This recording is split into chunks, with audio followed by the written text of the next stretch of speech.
Takže čaute, vítam vás na ďalšom videu a dneska si ideme zahrať turnaj Champions League.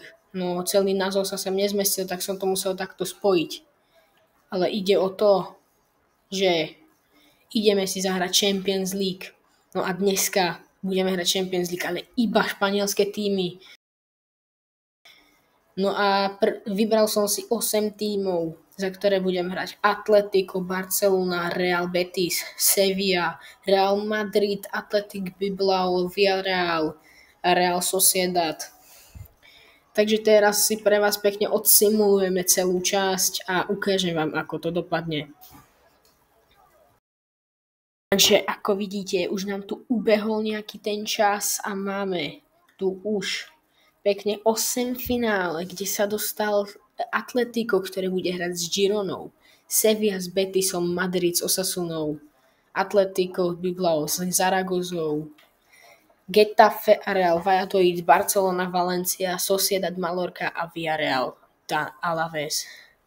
Poďme sa pozrieť na to, ako to dopadne. OK, takže do štvrťfinále sa nám dostala Atletico Madrid bude hrať so Sevillou, Real Madrid s Athletic Bilbaom, Getafe FC s Barcelonou a Sociedad s Daniel Alavesom.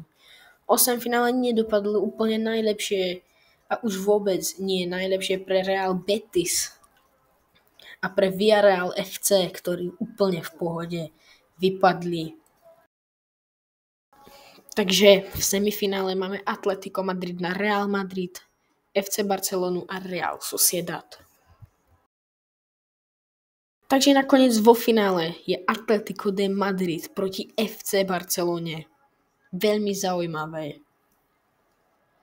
No a keďže mám veľmi dosť ťažký teraz zápas aj jeden aj druhý, tak teraz rýchlo si tipni, kto vyhrá. 1, 2, 3 a môžeme ísť nahrať. A na penalty to zvládlo Atletico de Madrid. No, bolo to dosť náročné, ale verím tomu, že si toto video užil. Daj isto like, odber a čakaj na ďalšie videá. Čau.